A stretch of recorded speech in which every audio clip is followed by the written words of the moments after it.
Welcome everyone. So Lorraine and I are here to talk about the CEO initiative. So Lorraine, tell us a little bit about the goal for the CEO initiative and why Catalyst wanted to co-chair.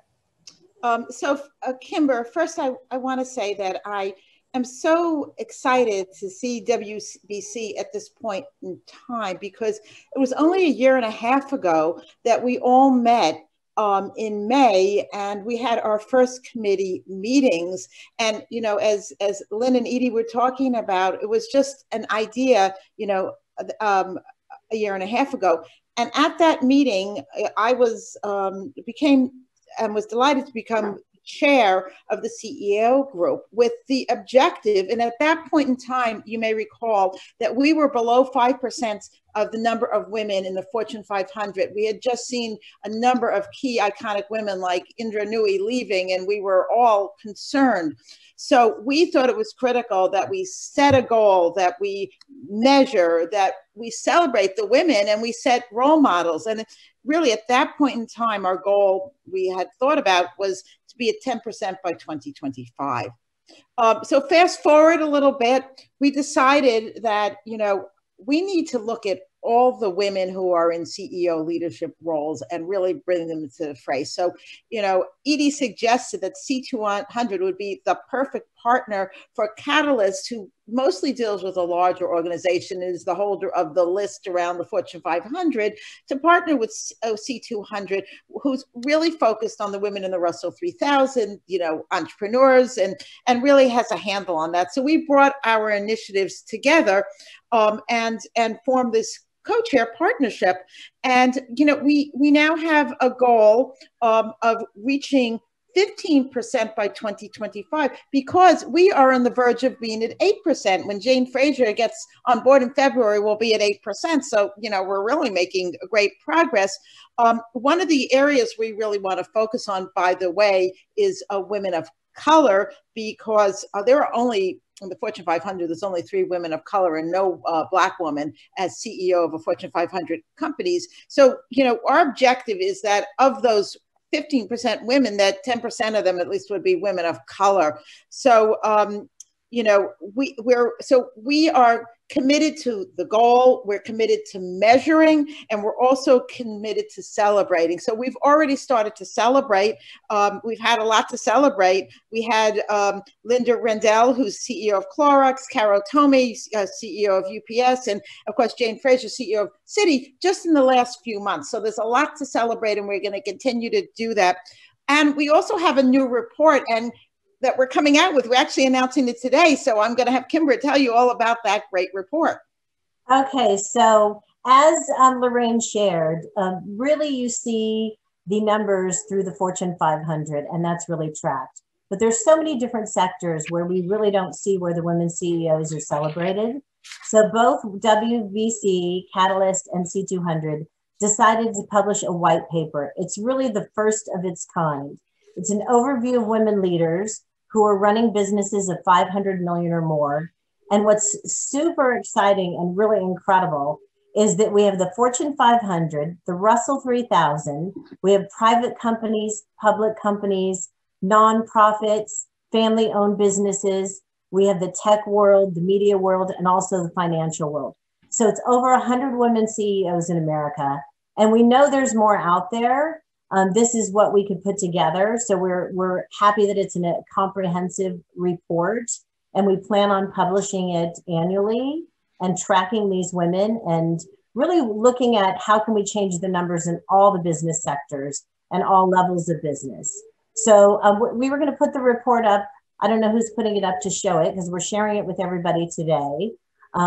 It's about 80 pages. There's over 100 women. And I don't know if it's being put on screen. We'll get it out if we'll get it out so everybody can see it. But it's important to share because, again, this is, you know, highlighting the progress and the opportunity for continued advancement of women. So enjoy it. Please read it through. Share it with your companies. Share it with others that you'd like to. It's a downloadable PDF, and we'll make it available to everybody on the call today. Okay, so Lorraine, Catalyst has been working with Fortune 500 for many, many years. Can you tell us what the challenges are in really advancing women? What can we do better? Kimber, the issue in the Fortune 500 is that the majority of the women are promoted, of the people are for CEO, who are the candidates for CEO, are promoted from within. So it's all about the pipeline. And Subha is going to talk in a couple of minutes about the pipeline. It is so critical. But, the issues are having real intentionality at the top to build the pipeline so the women get the line jobs, so that they are sponsored. So that, that there's intentionality at the top. Right now, the numbers show in this report we did with DDI that, women are not really being considered, and especially women of color, when it gets to those top jobs, because they're in all the staff jobs. So, we have got to do a much better job at every level of the corporation to really change the culture, to change the practices. And, you're going to hear a lot more about that. So, we at the, through a CEO group can show the role models around that. In fact, when Jane Fraser was announced, I got the opportunity to talk in a number of articles. And my key point is intentionality. This is not easy stuff. You got to work on those, she was groomed throughout, in these different jobs. She had the opportunity. So when it finally came to make that CEO selection, she was selected. But, Kimber, the other side of this is, from the perspective, you deal with a mix of women CEOs and entrepreneurs. What are the challenges in your arena? Well, C200 is mainly CEO women leaders. And really what we are looking at, we have a program called See Ahead. And See Ahead is really focusing on taking women in that pipeline, because pipeline, as you mentioned, is so important, and intentionality is so important. But what's more important is that we as women really help those other women get through that pipeline. So you'll learn today how C200 partnered with Working Mother Media to really help make an impact on that pipeline. So our See Ahead program, what we do is we actually take high potential women, put them through this program. They have C200 sponsors and mentors to really, like you said, be intentional about putting them into the C-suite. And that's what it's going to take. And it's really the call to action to all of us here is, how do we get more women CEOs? The only way we're going to do it is by preparing women and getting them ready for those roles. So I think that, the challenge is making sure that we get it's numbers, right? We want to make impact. We have the programs. How can we make impact and get those candidates ready for us? And that's a perfect segue to Subha, who's going to talk about, the CEO pipeline, the pipeline through the organization. So Subha, why don't you take it over? Thank you so much, Lorraine and Kimber. Good afternoon to all of you. Maybe it's good morning, maybe it's good evening, but I am Subha Barry. I'm the president of Working Mother Media. And I have to tell you, while I'd much rather be doing this in person, thanks to technology, I'm grateful that we can still be together. In leading the WBC subcommittee focused on the pipelines to women in the C-suite, my committee colleagues and I have really been focused on elevating more women into these leadership positions so that they can actually be pulled up into that corner office. Our commitment is that together we will help move the needle towards our goal of full gender parity in the C-suite by 2030. So when you think about it, what keeps women from moving into these CEO spots and feeder positions? Why do these gaps exist? We've heard all about the high potential pipelines, the leadership development programs and initiatives, formal mentoring, sponsorship programs. And yet you heard from both Lorraine and Kimber how, barely 7% of the CEOs are women, and there's almost no non-white women at the top. And believe me, that's an improvement over the 5% that we were stuck at for more than a decade.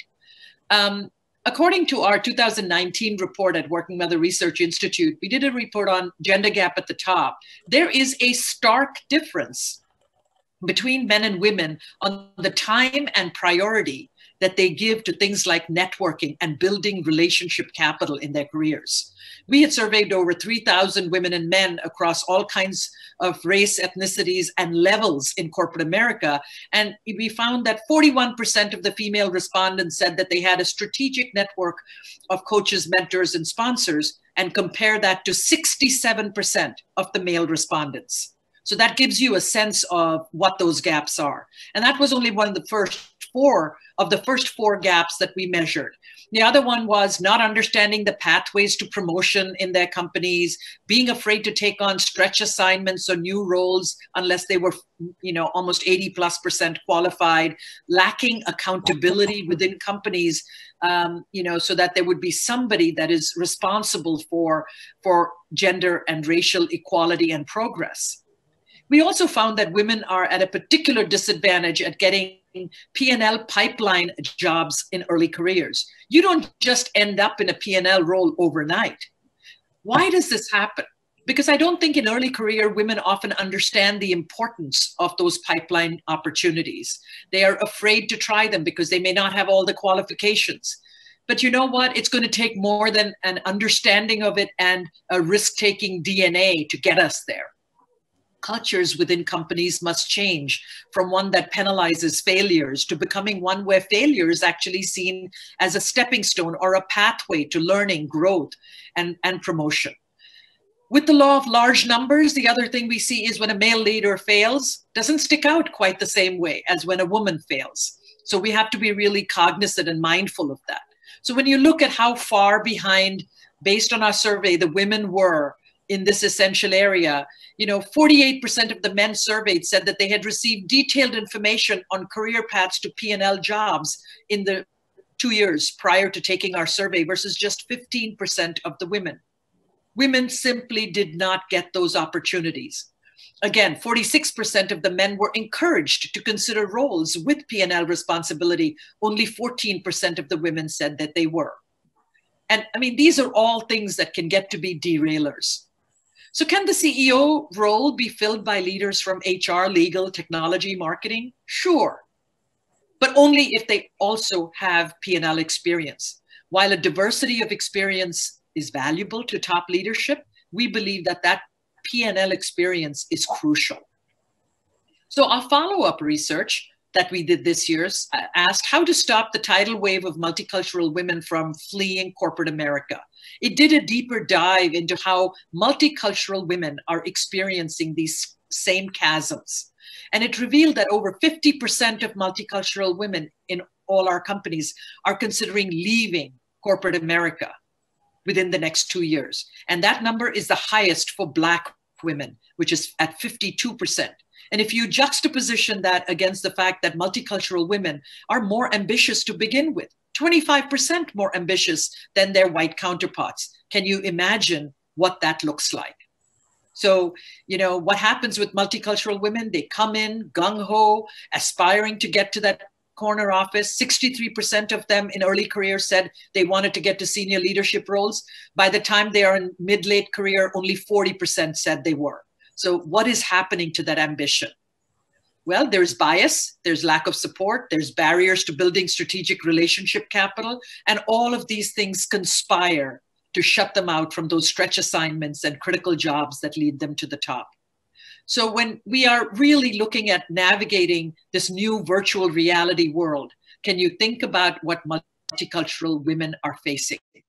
During pre-COVID times, they said that when they entered a meeting room, their race and gender is what people noticed first, far before their skills and talent. Can you imagine how much more complex that is on a Zoom call? So these challenges are daunting, but we are determined to help organizations fix them. So organizations need to be more transparent about succession planning for key positions. They have to also understand how women's career paths are not always linear. They are more lattices, not ladders. And they have to be more cognizant of how time off or lateral moves can actually be beneficial in the long term for women's careers. And remember, all of this takes thoughtful planning and meticulous execution. They can also help women find the right mentors and sponsors within the organization and hold corporate leaders accountable for identifying high potential women, especially high potential multicultural women. And remember, You know, it's not just enough to look one level down from where the CEO is. You have to look 2, 3 levels down to identify these women, to provide them with that visibility, stretch assignments, and mentoring at those critical times in their careers. And if there is failure or lack of success at the first go around, it is so important to give them fallback opportunities, because very often it's a one and done. Women get the chance, they don't do well, and then they just, you know, are on the sidelines for a good long while. Another personal favorite of mine, you know, I think it could be a game-changing move, could be corporate programs that put every woman and person of color through frontline sales or customer management roles in early career. Roles where they could learn firsthand how revenues come into the organization. Connecting directly with customers during one's early career years is a great step towards building an aspiration and ambition for a future P&L role. But if we could only do one thing, I would say build accountability, and build it at every level in your organization.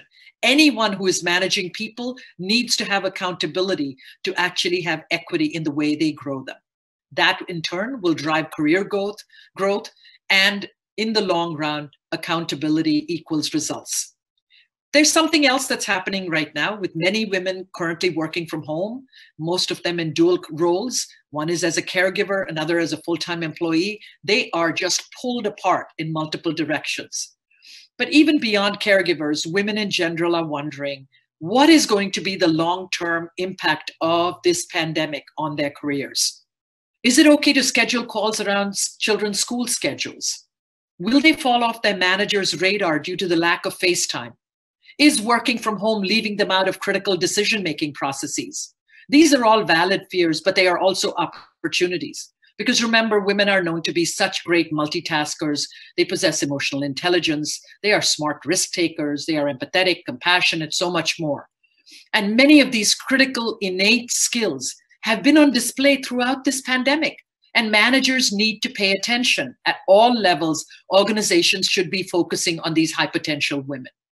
And in the spirit of today's theme, collaboration, I'd like to tell you about some very exciting initiatives we've been working on. We joined forces with our good friends at Catalyst to further help organizations on their gender and diversity inclusion journeys. And we're doing this through a new initiative called the Gender and Diversity KPI Alliance, GDKA, supporting the adoption and a use of a set of key performance indicators to measure gender and diversity within their organizations. Companies are committing to using or working to implement 3 KPIs to evaluate the diversity in their organizations. They are the percentage of representation on their boards, percentage of representation by employee level, and pay equity, the ratio of compensation by employee category, equal pay for equal work. And the great news is that we already have 56 organizations that have signed up across a variety of industry, retail, tech, finance, automotive, who have all joined us. We're also collaborating with C200, as Kimber talked about, to provide a pipeline of candidates for their See Ahead program, with a special focus on diverse candidates. And we're making introductions to potential candidates from our attendees at our Multicultural Women's Conference and our NAFI Women's Leadership Conference, because these collaborative efforts, when put into practice, will ultimately propel us towards our goal of gender parity in the C-suite. And we are calling upon every organization that is a member of WBC to think about their role. What can they do in order to build this pipeline? So imagine a future where by 2025, 8% of women occupying the C-suite will have substantial P&L experience, and by 2030, the number will be 17%. The number is a meager 3% right now. By 2025, 25% of candidates assessed for the C-suite roles are women. By 2030, we want that number to be at 30%. And by 2030, 25% of all women in any C-suite in corporate America are women of color. That is the ambition. I'll end with a quote that inspired me when Working Other Media signed up originally last year to be part of WBC. If you want to go fast, go alone. If you want to go far, go together. And we will be doing this together. Thank you so much. And now I would love to be able to hand off to Anna Dutra, who is leading the board initiative at the WBC. Thank you. Thank you, Subha. Good morning, everybody. First of all, it is so exciting to be here. And I go back and reflect when less than 18 months ago, I think I can talk for all of us, board members and initiative chairs and participants. We would never imagine when we gathered in Washington, D.C., led by Edie Frazier, that less than 18 months later, we would be in a conference with almost 1,000 of us. Throughout this period of time, I have had the pleasure and the honor and the privilege of chairing our action initiative on the boards. And when I listen to Subha and to Kimber and to Lorraine talking about just getting women through the pipeline, imagine the challenges and the opportunities of getting more women on boards, right? So I would like to start by saying that in the spirit of our theme of collaboration, this would never be possible without our initiative partners, and all of them have been pulling their weight. So I'll take a moment to just tell you the list. We have, and those fantastic organizations, we have 2020 Women on Boards, C200, Catalyst, the Latino Corporate Directors Association, the National Associations of Corporate Directors, the Network of Executive Women, the Executive Leadership Council, the Board List, the 30% Coalition, the 30% Club, the Women Corporate Directors, Women for Economic and Leadership Development, Women in the Boardroom, and Women Presidents Organization. And I apologize in advance if I forgot somebody, but you have all been fantastic partners on this. Now, let's go back to where we are and where we want to be, right? We have made a ton of progress. Just imagine all those organizations pulling their weights. But when we look at the current situation, we're just merely a little bit over 20% above having seats occupied by women in public company boards, whether you look at Fortune 500, S&P 500, or even the Russell 3000. Now, having said that, there was a lot of progress there, but when we look at women of color and women representatives of diverse groups, we're lower than 3%. And in fact, the highest represented one, which is African-American women, little surpasses 3%. So the bottom line is that there's still a long ways to go, but together we will get there. Let me take a couple of minutes to talk about our near-term milestones. And people ask me all the time, so how could you all get together and pull this off? What is the secret sauce? What are the success factors? And I always say there are three things, right? The first one is truly having measurable goals. The second one is never, ever reinvent the wheel. Build on each other's strengths. So as we realize that one organization has one core capability, or there's something that they just do more or better than others, they take the lead on that particular initiative. And then the third one, it is always being open and honest about anything that represents a conflict of interest or makes us uncomfortable, or we would rather partner with somebody else. We just spell it out. We just say it like it is. So a couple of examples of how that comes about. Spearheaded by the board list, for example, we're developing a very robust database of existing and prospective female board members. And that will enable us to search by diverse subsegments. So for example, African-American, Latinas, Asian, LGBTQ, and other segments. On the advocacy side, the Latino Corporate Directors is taking the lead in monitoring and also acting on influencing state actions from California, which you just saw the results, Washington, Illinois, for women on boards. And they're also monitoring specific financial services institutions that are committed to invest in companies that have one or more women on their board. This is a monthly monitoring effort that will continue with the full report that we have been disseminating every quarter, and then in the upcoming meeting in May 2021.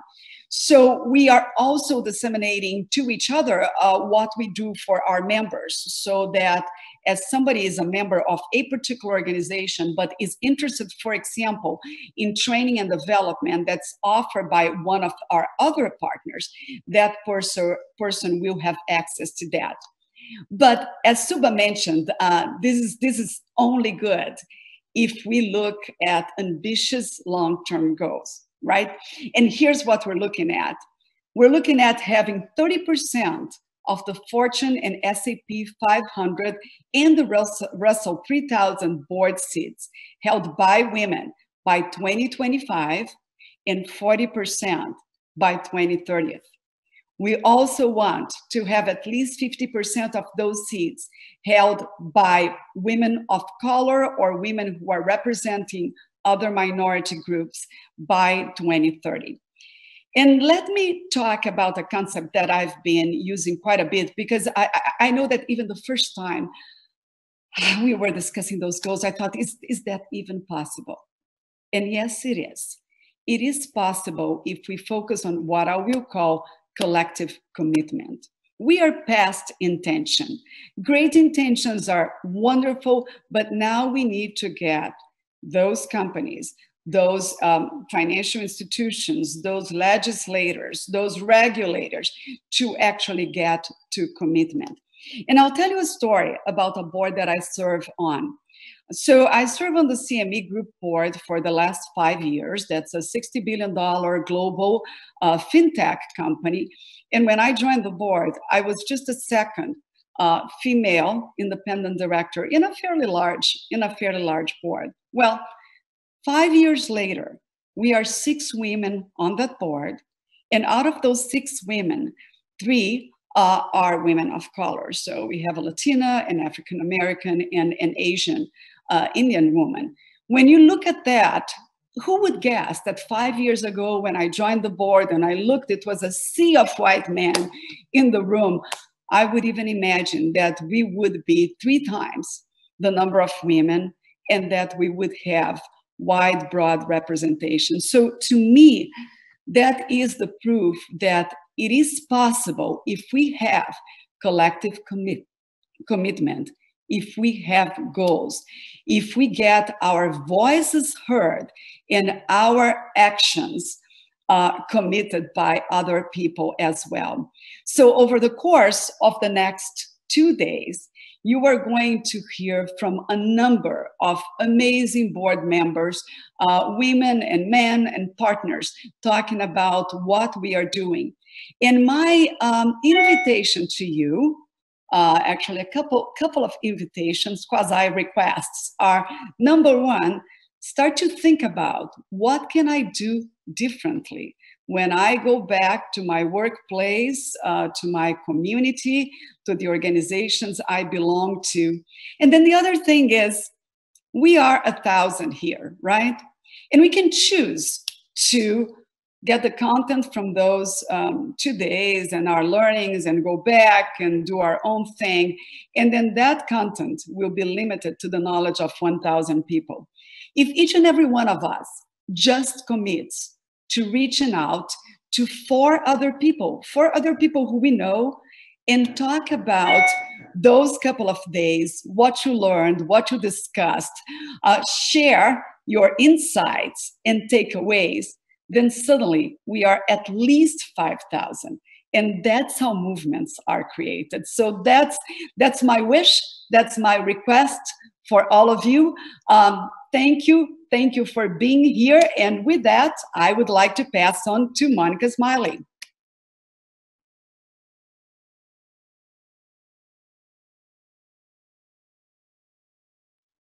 To Edie, to the whole WBC team, I want to share, first of all, that I'm so proud to chair the Women Entrepreneurs and Access to Capital initiative, particularly because I feel so strongly about the power of collaboration. Partnering and sharing best practices has really been at the core of the mission of Enterprising Women since the founding of the magazine 20 years ago. And our 150-member advisory boards includes the executive directors or presidents of the major organizations that support the growth of women-owned companies. So I first want to acknowledge the important partners that are collaborating on this initiative and recognize their leadership. They include the Women Presidents Organization, ASTIA, Golden Seeds Ventures, the Private Equity Women Investor Network, Springboard Enterprises, SheEO, the Women's Business Enterprise National Council, and Women Impacting Public Policy, and soon to include our newest partner, the National Association of Women Business Owners. The Women Entrepreneurs and Access to Capital Action Initiative has developed a strong collaboration between the leading organizations in the women's entrepreneurship community, encompassing the major membership organizations for women entrepreneurs, particularly those with more than 1 million in annual revenues. Women who are certified as 51% women-owned to do business with Fortune 500 companies and the government, and organizations that are focused on helping women entrepreneurs connect with venture capital and private equity. This collaboration has led to a sharing of information and resources, the development of white papers, the creation of webinars, and the initial steps of developing a shared database of women entrepreneurs segmented by revenues. Another key milestone for this initiative is encouraging and educating women entrepreneurs on the importance of seeking appointments to boards and forming advisory boards for their firms. This will help them scale their businesses and provide the tools they need to gain access to capital.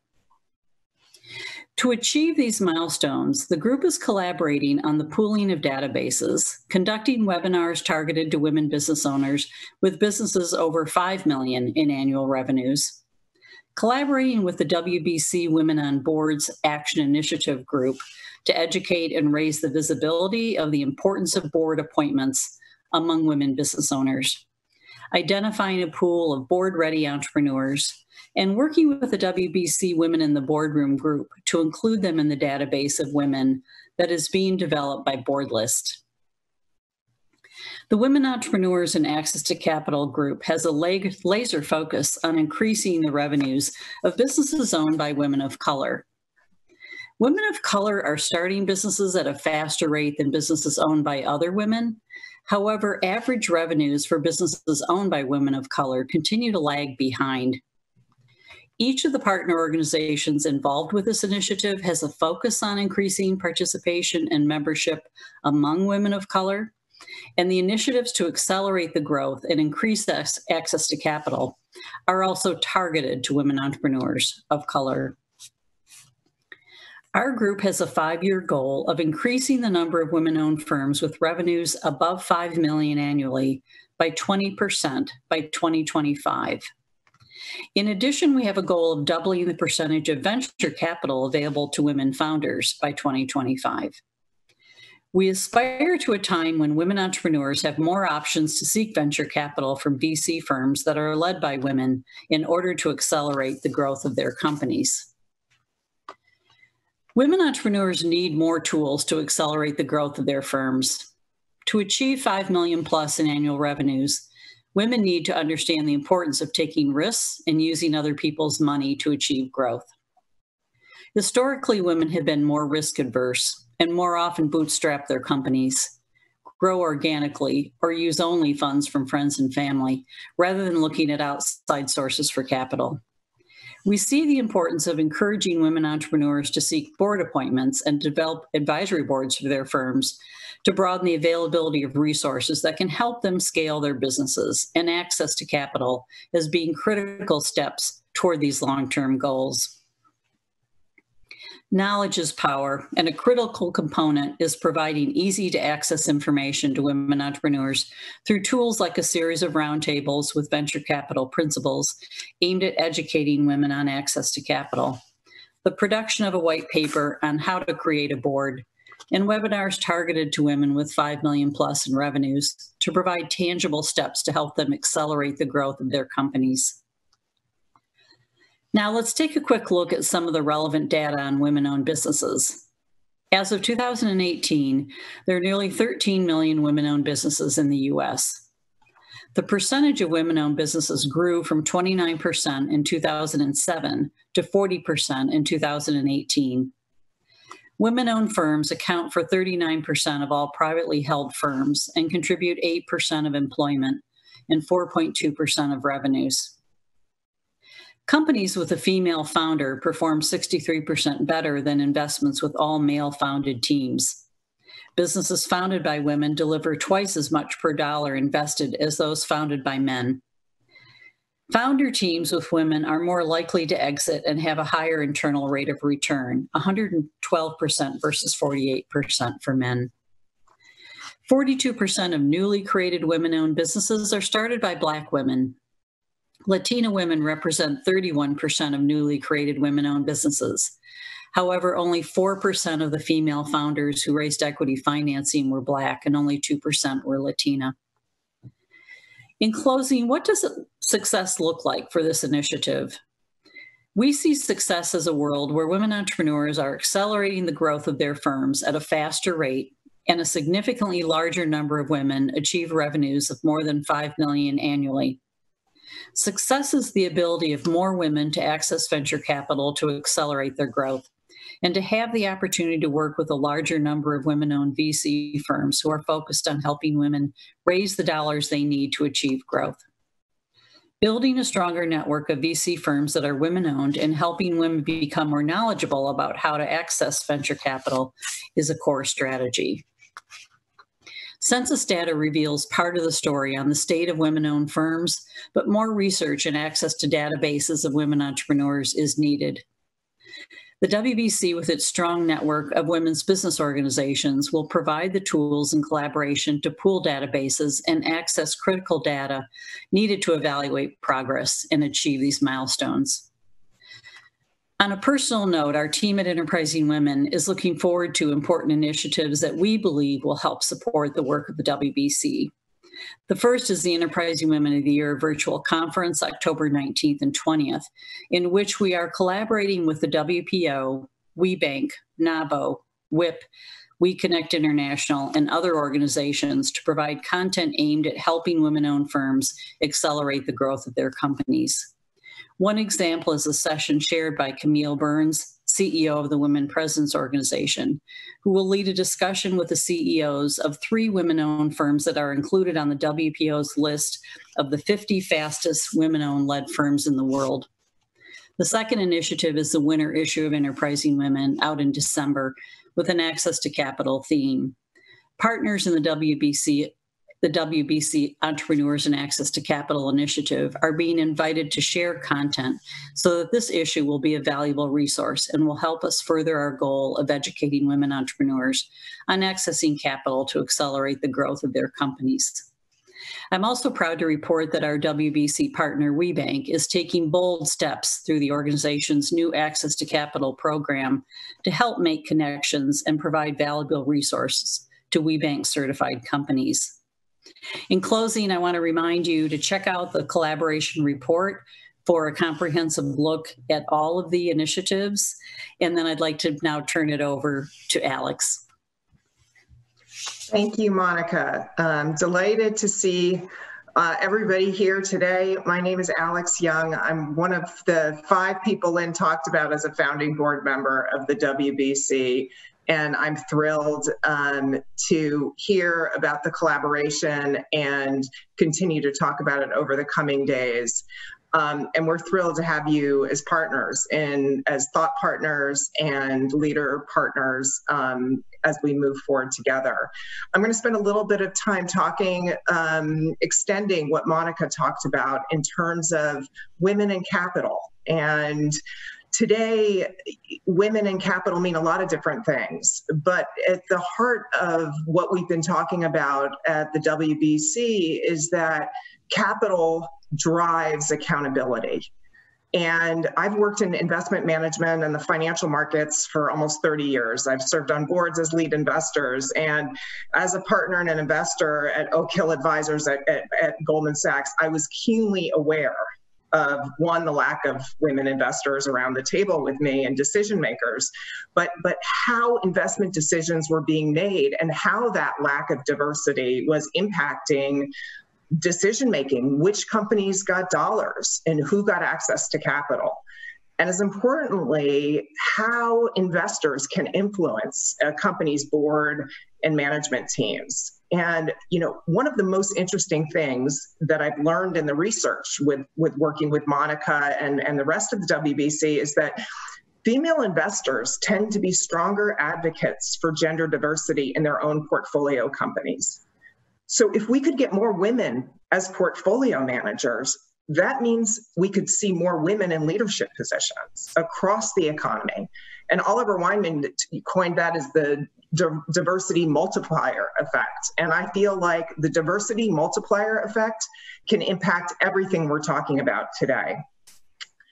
Yet, despite evidence like that, the truth is that 96% of the capital under management, institutional capital, is currently run by men. And there are only 60 funds, and hopefully in the last 6 months or a year since this data came back, we have more than that, but women hold 4% of institutional capital in control. So the fact is, in this world, is that controllers of capital determine how capital is allocated in our economy and accountability. And that's what this initiative is about. And we know that diverse teams in capital and financial firms do make better investment decisions. There's been good data. There continues to be good data about that. We also know that diverse management teams and boards drive better results. And we talked about a little bit about that today. And until we get more women in the position to control and influence capital allocation decisions at the heart of every capital allocation decision, I'm afraid that the movement will not be as fast as it should be. And we won't see as many women businesses get funded or women in the C-suite. And happily, we've seen some great success with Citibank in seeing women in the C-suite of financial institutions.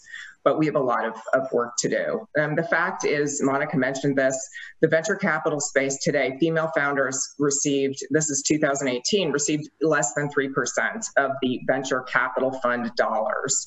And it was around 16% of the number of companies. It certainly moved, but we have a long way to go. The investment firms and the funds we know lack gender diversity. So in VC land, 70% of the firms have no female partners, and in private equity, which covers a large spate of investors, women in senior roles, not necessarily partner, are still under 10%. So the core of the women in capital and finance is obviously to work with Monica in terms of getting more access to capital for women-owned businesses, but it's also to partner with the leading women in finance and investing organizations to help drive equal power and position in women's access and control of capital allocation decisions. And it's our belief that if in doing so, we can actually increase the number of women sitting at the investment committee table, sitting at the C-suite of financial institutions, which can help then in turn drive capital to women-owned businesses, to businesses that show more diversity across their management teams and across their boards. And we believe that that will be a very important part of partnering with all the initiatives we've been talking about.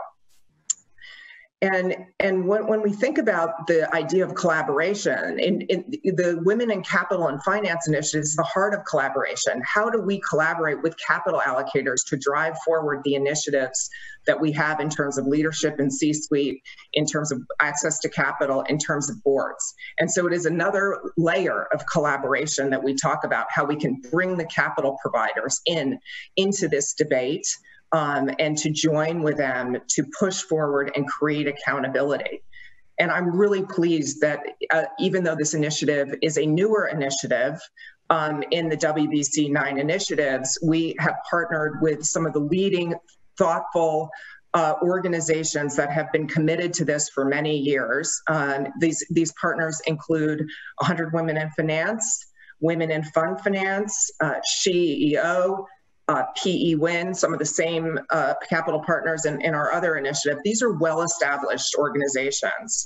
And one of our biggest goals is to continue to engage with some other organizations that have been developing recently that also have similar goals in moving these issues forward. all of the partners share the goals of increasing the number of women portfolio managers and leaders of investment firms. And, you know, interestingly, we have two of these organizations, PE Win and 100 Women in Finance, who are actually moving numbers by taking action. And they have created programs that help women start their own investment firms and promote women fund managers in the media, on new platforms, and they're helping them with access to institutional capital and building a network. And those kind of programs that we can help amplify and bring other organizations in to really move the numbers one by one. All the partners are committed to raising the profile of women leaders and managers of capital and support women to rise to leadership positions. The real focus for us going forward is to continue to create a movement and an engagement, bringing new partner organizations in, such as the CFA, and other women in investment organizations with other diverse groups. And all of these, when we get together with them, are sharing the same goals. They may have slightly different numbers and goals over 10 or 20 years, but the movement is changing the numbers. Today, our number one goal is to engage the institutional investor community, the pension funds, the insurance companies, the endowments. These are the investors that actually feed the private equity funds, that are the investors in the venture capital firms, that can create accountability for those firms to then look to their portfolio companies and make changes and create goals for their portfolio companies that can really multiply through the economy. You've heard us before that what we've really tried to do when we think about collaboration at the WBC is use data and to measure how working together can actually change the numbers. As I said, all of our partner organizations have created great longer-term goals, but we've also spent a lot of time thinking about what can we do in the next 5 years to really move these numbers. Number one, can we increase the number of women who actually lead funds from the 60 number I talked about to 80? Can we increase the percentage of assets under management from the 4% number that it was 1 or 2 years ago to something closer to a fifth of the capital under management, to more like 20%? Can we increase the number of women partners to more like 15%? Move the number of women in private equity sitting at the tables up to 15%. All of those are real near-term goals that we have shared together, and you can see all of that in the collaboration report. The interesting thing, or the most basic thing, the business case is there. The commercial case is there for this. Capital allocation decisions are at the heart of change, and they can create the accountability for equity and power and position. And that's what we're talking about the next 2 days. I want to thank you again for joining us. I'm really encouraged to talk more about how we can all work together. And with that note, I'm going to pass it on to our next set of collaboration reports. And I believe the next one is gender pay and parity. Thanks so much.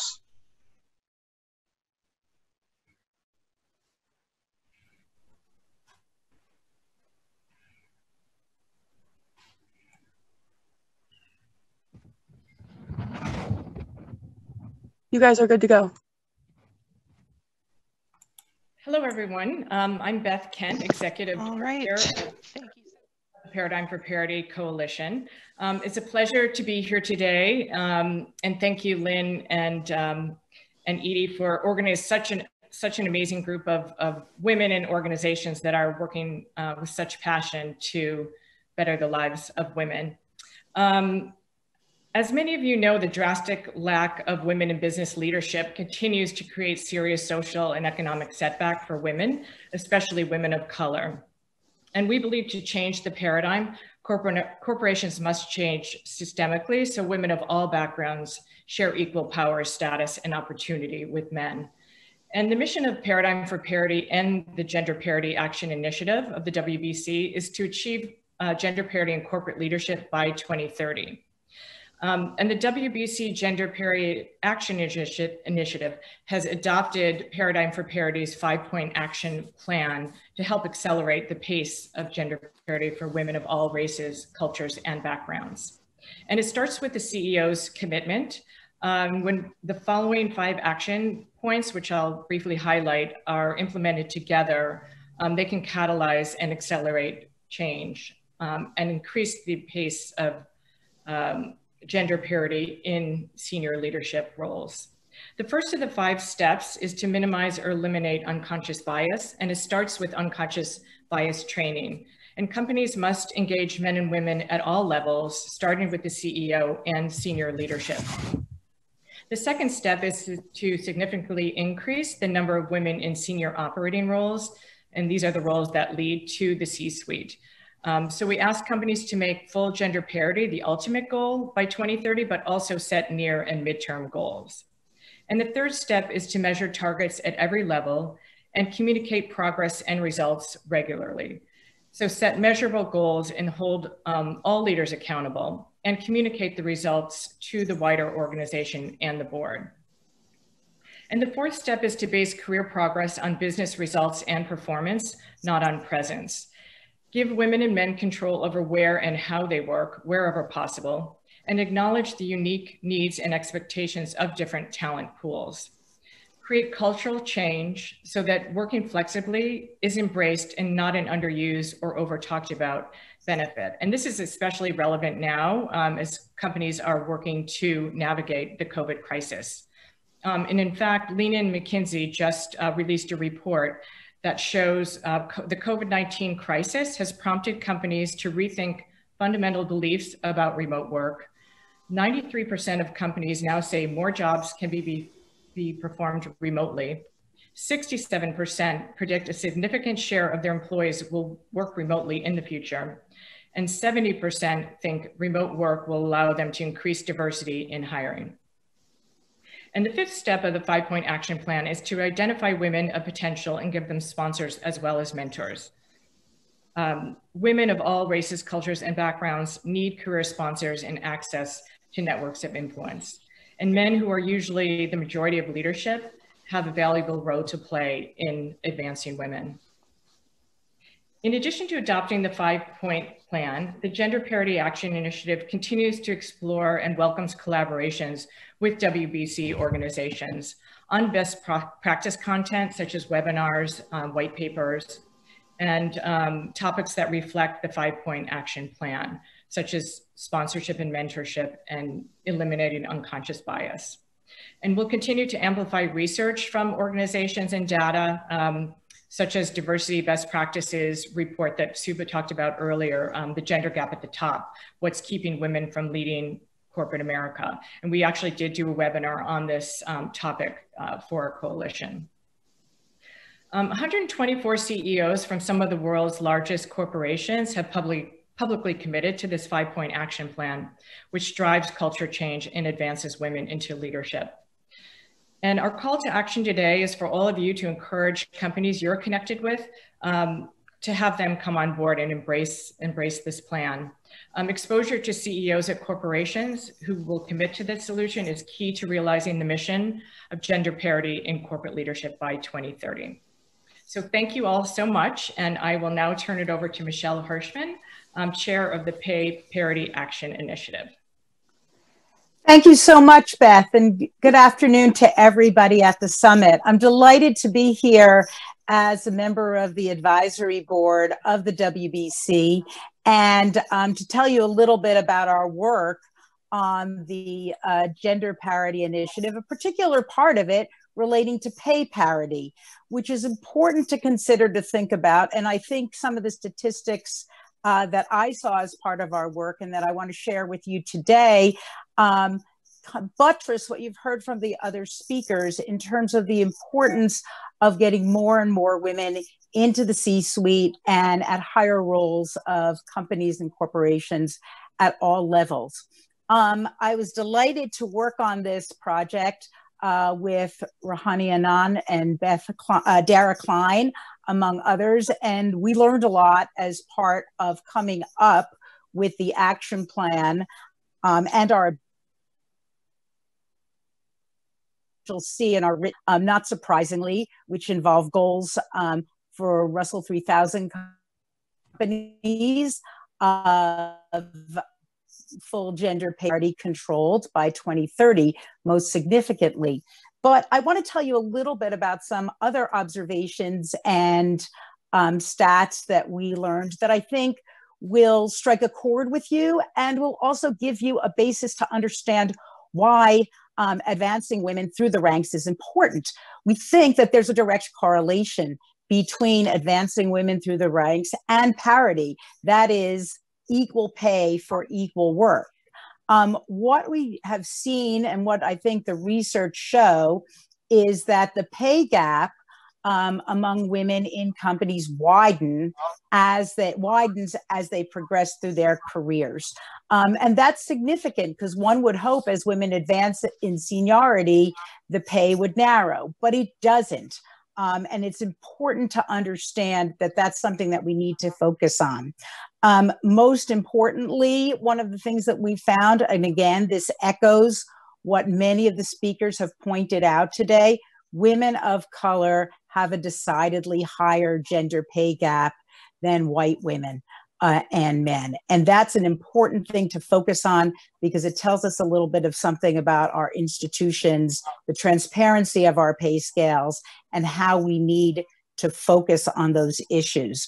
And just to give you an example of that widening, the largest controlled pay gap is for Black and African American women, with Black female executives earning 62 cents for every dollar that a white male executive earns. And that, unlike many of our other statistics, is down by 1 cent from 2019. Many of our statistics show modest increases going up, but that shows a decrease. And so it's something that we all should be focused on.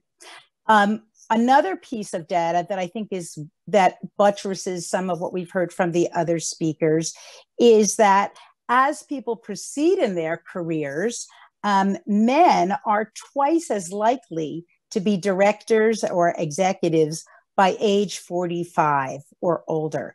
6% of women make it into an executive role at some time in their lives, while 12% of men do.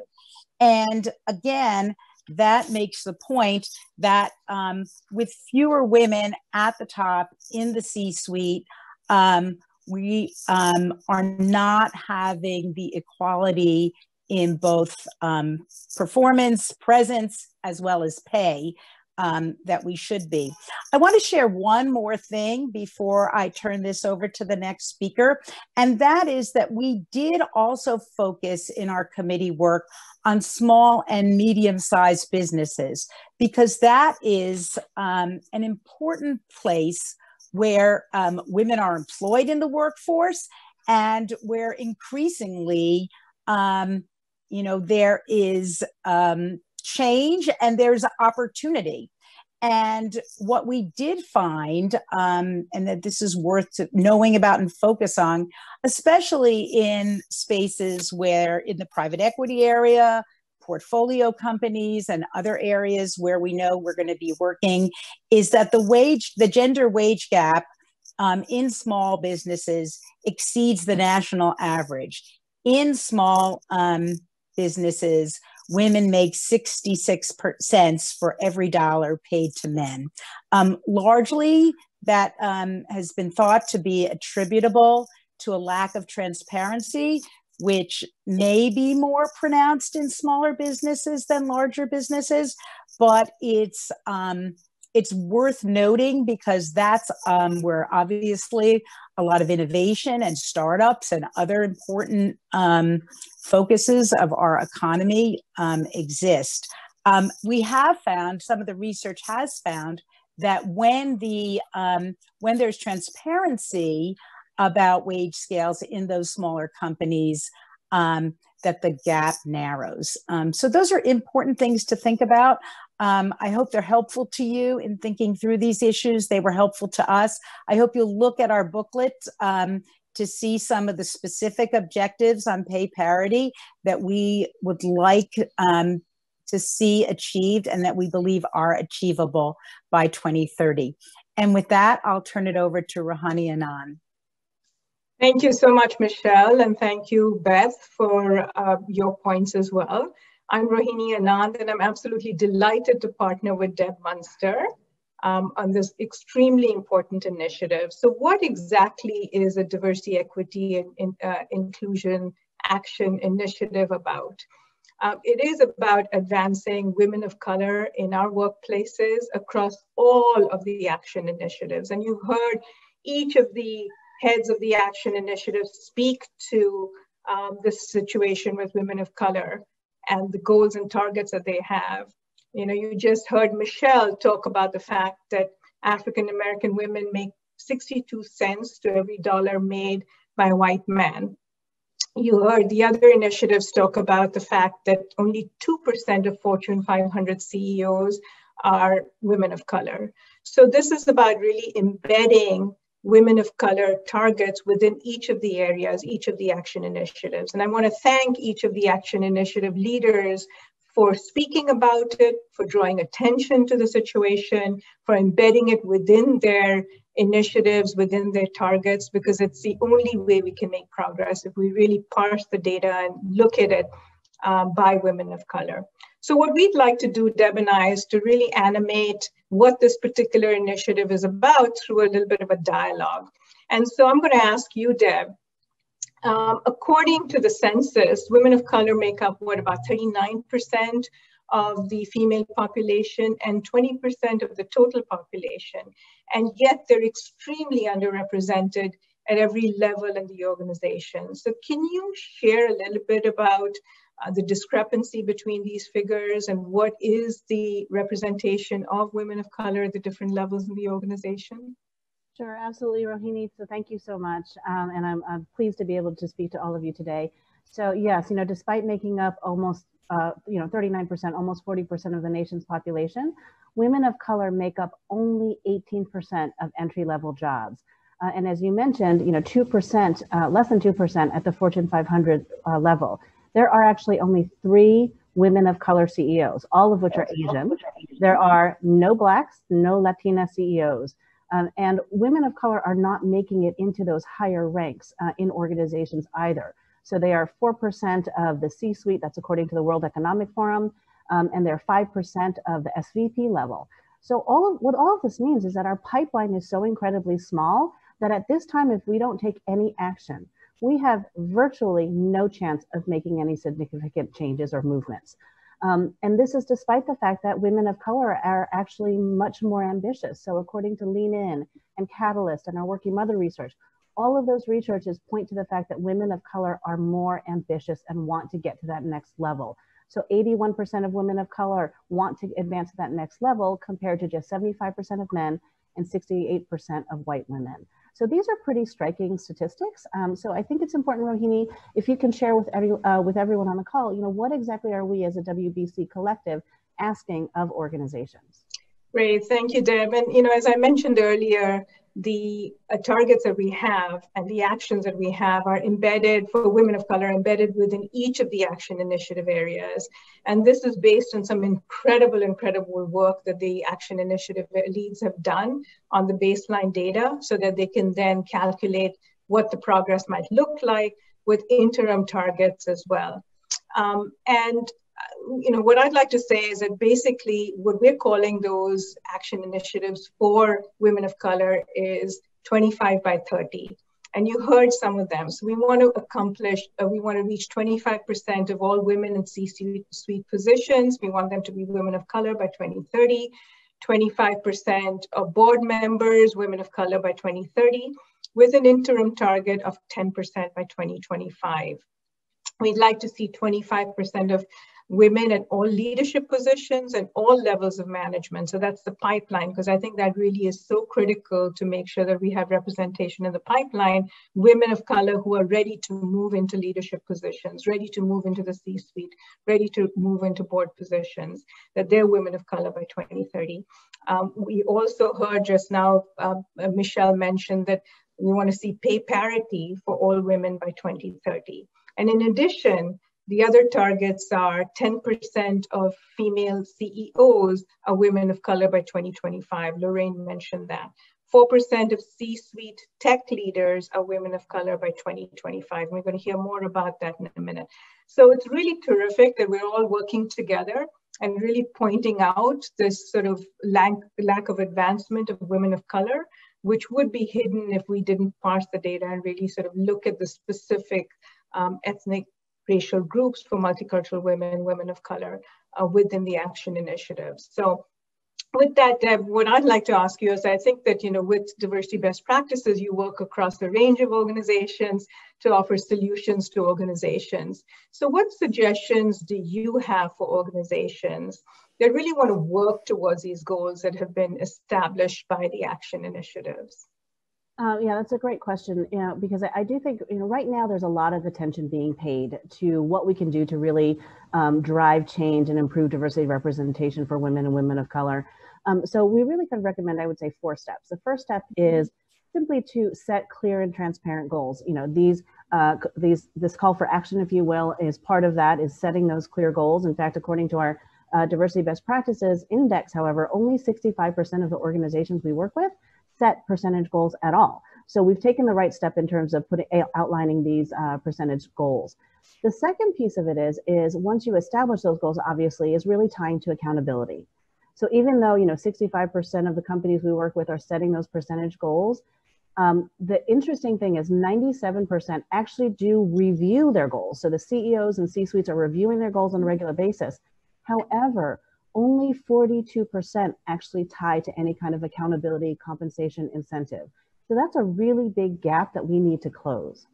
The third piece is around making sure that this is not a one and done effort, that this is not a moment in time, but a movement in time. We've got to make sure that whatever efforts we put into place, we've talked about earlier about sponsorship and mentorship, the movements that are in place must be a long-term sustained movement that are embedded into each of our kind of core processes in our HR systems and processes. And then the fourth piece is that I would call on the C-suites in your organizations to really invest in this change. Our CDOs got together about 60 chief diversity officers. They said the number one barrier to their ability to drive and help make change is the fact that they have lack of resources, both financially in terms of support of staff. So really investing in that effort as well is the fourth piece that I would suggest. So, given all of this, Rohini, can you share kind of what our call to action is? I mentioned the call to action. Can you share more specifically, what is our call to action for our organization? Terrific. Thanks, Deb. That was really interesting information. Appreciate it. So the call to action for all of you is to take these goals back to your organization, advocate for these goals, be intentional in addressing the barriers that women of color encounter in advancing. I think Deb mentioned that 50% of women of color are open to leaving organizations. It's 52% for Black women. Why is that? Is it the emotional tax that they encounter? Is it the double outsider syndrome of being a woman and a person of color? Is it micro inequities? Is it microaggressions? What exactly is it? It's certainly not lack of ambition, because we saw that particular data point that they're more ambitious. Women of color are more ambitious. So take these goals back, take them back to your organizations, do a root cause analysis, include, asking them, do stay interviews. By the time you do an exit interview, it's way too late. So do stay interviews. Take a look at the career paths, why they're not advancing into P&L roles. Provide sponsors, provide mentors. And the first step in all of this is really parsing your data, not just looking at your data for women as a whole, but really including women of color as a cut. Prioritize, lead, role model with daily commitments and intentionality. And I think several people have mentioned, hold your teams accountable. Make sure that you hold your teams accountable. There's lots of resources with the WBC partners. Tap into those resources, because there's a tremendous expertise within all of the speakers. And we really look forward to achieving the targets that we've all collectively set. And just before coming on this call, I actually read an Economist article, and I had to end with this quote. And this is a quote, RBG and Justice Scalia sang an aria, which was their favorite. And this particular aria says, separate strands unite in friction to protect our country's core. And this is why we will see justice done. We're different, we are one. And I think in this organization, for all of you, we're going to work together across our differences to ensure that we achieve those collective targets. So with that, I'd love to turn it over now to the Women in Tech Action Initiative, and I'm going to turn it over to Viola. Great. Thank you so much, Rohini. That was awesome. I am Viola Thompson, and I am the president and CEO of an organization called IT Senior Management Forum. I co-chair this committee with Christine Bongard. Christine is the president of the WIT Network. And we're excited to be able to have this conversation with you today about women in technology. You know, as I look at my career, I spent 21 years working in corporate America, and specifically in the technology industry. I was very, very young when I started. But the point that I want to make here is that as a woman, and as a woman of color, and as a Black woman, this committee and the initiative is very, very near and dear to my heart. And so I'd like to take you through a few slides as we have this conversation. So on the first slide, what you'll see is 3 different individuals standing at the base of a ladder. And as I thought about this image, I had to think about my own career journey. The ladder in the middle, you'll see every rung is in place. And that's typically what we experience when we first start our career. It looks pretty straightforward, an easy climb up to the top. But in reality, what happens oftentimes is that as you start to get to maybe mid-level in your career, you'll start to notice that there's some rungs missing. You may be able to get onto the ladder, but can you get to that next level? That's what I experienced in my career, where most of it was with an organization called Ernst & Young. Started out as a senior consultant with them, then moved into manager position. But it's when I got to that senior manager as the next level that I started to see those gaps, and there are various reasons for that. Then as I continued to ultimately make it to the senior manager level, I started to see that the ladder was broken in a lot of instances to get to the level called partner. And so I had to work really, really hard to understand what was causing some of those challenges. What did I need to learn in order to get to that partner level? And so I want to share with you why we are here today. Now, there are tons of statistics that I could have put on this slide, but I narrowed it down to 4 specific ones that I want us to focus on.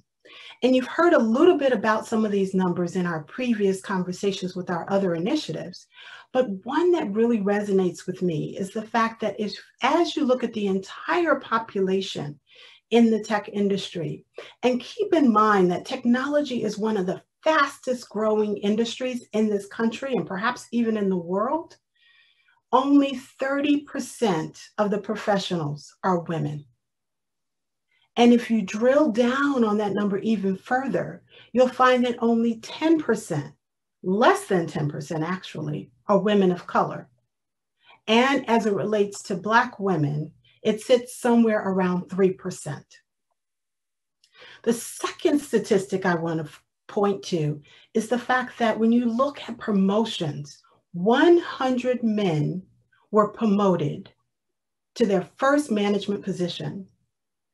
And contrast that to 72 white women, 68 Latinas, and 58 Black women promoted that same year. That was just in 2019. The other point I want to share with you is that based on some analysis done by Mercer, fewer women are represented in upper level executive leadership positions. 23% sit at that executive level and 29% at that senior manager level. If you look a little bit further down in the pipeline, you'll notice that the percentages increase. So what does that tell us? It tells us that women are falling out or tapping out as they continue to excel in their leadership roles. Retention is a huge issue that we have to address. If we ever want to change the percentages of women and women of color in this industry, we absolutely have to address why this is a challenge in the first place and why are women deciding to leave this industry overall. So now that you know why we're here, let's move on a little bit further to the next slide, and I'll share with you what are our goals. So as the Women in Technology Initiative, we have 3 goals. The first one has to do with increasing the representation of women in the technology industry. And we have a goal of doing this in 5 years. And we want to get to the fact where we are at 35% of women represented at leadership positions in tech. And we want 15% of that total to be women of color. Now, the next goal is to increase the representation of women in C-suite technology positions by 3%. I shared with you earlier that number currently is at 18%. So we want to move from 18% to 21%. Is that aggressive? Is it aggressive enough? Well, we feel that we have to start somewhere. And so that is what the next goal that we've put into place. And we want 4% of those positions to be held by women of color. And our last goal is to focus on that quit rate. We want to decrease that by 50%. So we want to go from 56% to 28%, or at a minimum, have it aligned with the male attrition rate, which is at 31%. This is going to be critical in order for us to succeed.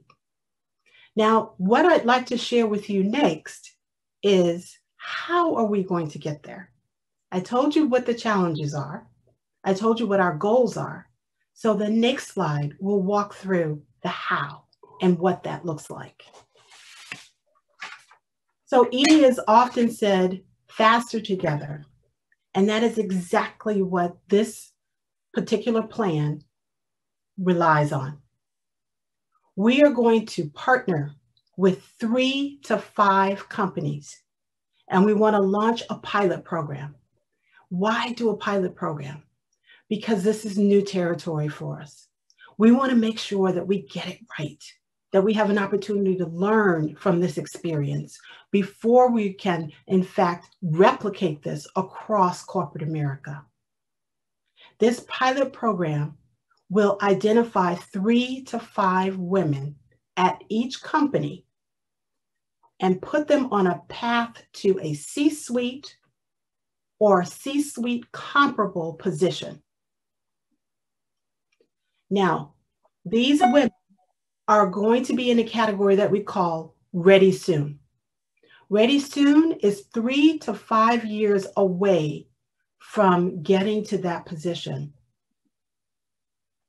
And we want 50% of those women to be women of color so that we can start to chip away at that number and increase the percentage in the representation. Now, to get to those C-suite positions, there's some things that women have to learn. That's what I was sharing with you earlier. When it was time for me to go to the partner level, and thankfully I was admitted into the partnership at Ernst & Young, but there was a lot that I had to learn about the culture of the organization, how to make sure that I was positioned well, how to find my inner voice and make sure that I was heard clearly in terms of what I was bringing to the table.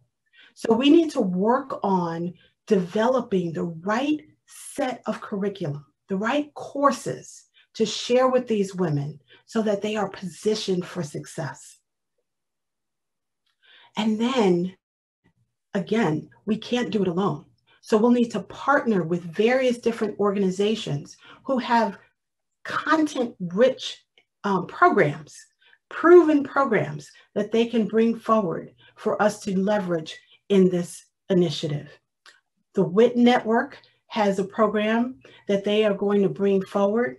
ITSMF also has a program specifically designed for women of color in tech called Emerge. All of these types of programs will help build out that curriculum that's needed. We'll also need some funding, right? Anything that is worth doing requires some assets. And so that will be another important aspect of this initiative. Mentors, mentors, mentors. People who have already made it to those positions will need to mentor these women.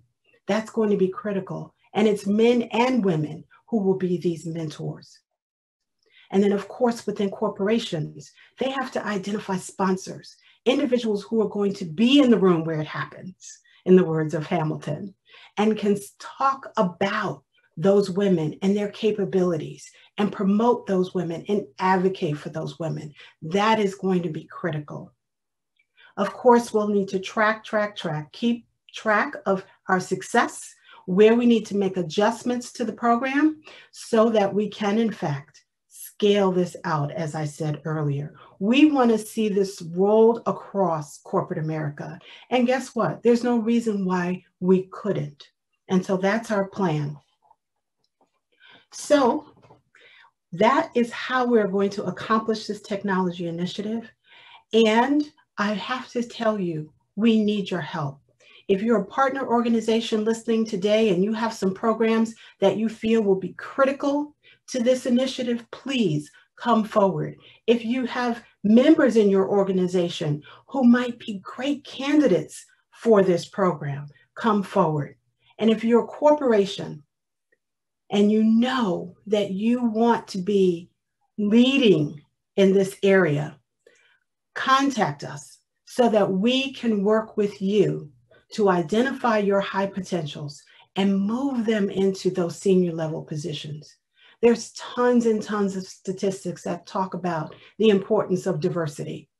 And we have already seen the impact that having a diverse leadership team, diverse boards, diverse C-suite professionals can have on the success of a company. So if not now, when? And if not me or you, then who?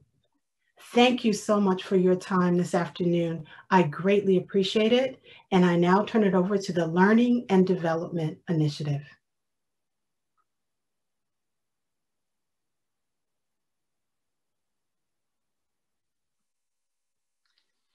Thank you so much. Thank you so much, Viola. It is truly an honor to be with such an inspiring group of women and leaders who are focused on making a change in organizations that not only is for a moment, but is forever. I'm proud to be leading and co-leading the Learning and Development Initiative with my colleague, Tacey, who you'll hear from in a few minutes. But as you've heard so much this morning or this afternoon, you know, our accelerators, the different initiatives are really focused on accelerating women in the C-suite, women on boards. None of this can be achieved for women, especially for women of color, if we don't start early. If we're not understanding that this pipeline of talent has some leaks in it. Women are leaving early, they're moving quickly, they get stalled or stuck. So how do we create equitable and inclusive pipeline for women to rise and thrive in organizations? This is our focus. We are clearly looking at how do we create these opportunities for women, not only as were mentioned so much this morning, but how do we create the organizational actions to recruit, advance, sponsor, and more importantly, retain women of color through the creation of critical experiences, through training, learning, giving them exposure to the critical P&L roles that are so important. We want to make sure that we not only create a movement, but we sustain that movement over time. I want to turn it over to Tacey, who's going to share a little bit more about our thinking as we approach this initiative. Thank you, Rosina, and it's an honor to be here with you all, and Rosina and I are a power team. You know, it is interesting. I bet you all got this Bloomberg Business Week, and the cover page caught your attention because it says equality, here we come. Our Chief Diversity Officer is a snail down here, and the question at the bottom is, can corporate progress get any slower? And I think that's representative of the challenge that we're all facing. I mean, inside of it is this lovely chart, but the bottom line is white men still rule the workplace. And that's the issue that we are all facing. And so that's what we're focusing on. We're focusing on coming together to fix the leaky pipeline. We need to create parity at all levels of leadership, and especially for women of color. And as the Lean In McKinsey research has just pointed out this week, we know that women are disproportionately leaving the workforce because of COVID, and they are, as well as they're voluntarily downshifting. This is going to set us all back. And so where is it breaking down? Honestly, the pipeline is only as strong as its weakest link. And women face extra challenges that men do not when it comes to getting their foot in the door, or finding that first rung of the corporate ladder, as Viola was showing us, that first leadership position. And you know what? We could add 1 million more women to corporate management roles in the next 5 years, just by fixing that first leak. And what that would do would be widen the pool for leadership all the way up. And so we know that women are falling out at every single level of the pipeline, but that first level is so important. So Rosina and I are going to talk to you about 4 key accelerators that we're focusing on to plug the holes in the leaky pipeline, and then to do a roto-rooter so we can accelerate the path of women through the leadership pipeline. So back to Rosina for the first. Thanks, Tacey. So I'd like you all to think a little bit about how you think about high potential talent in your organization. What comes to mind? Who are those people?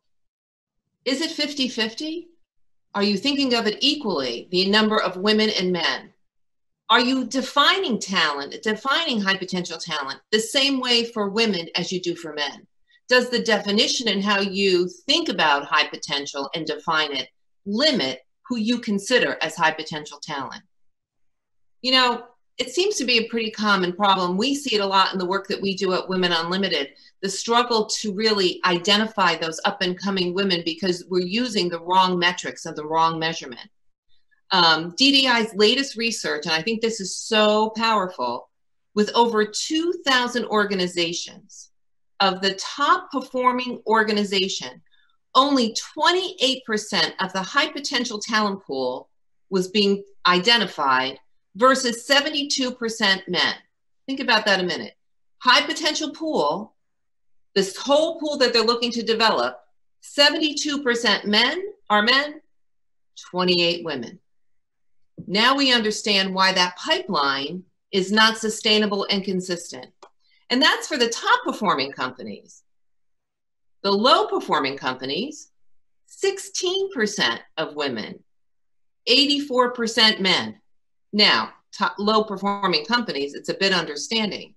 But how will we ever reach gender parity if the groups that we choose to develop, to give experiences to be able to move forward, we're already behind the curve if we're not at 50-50.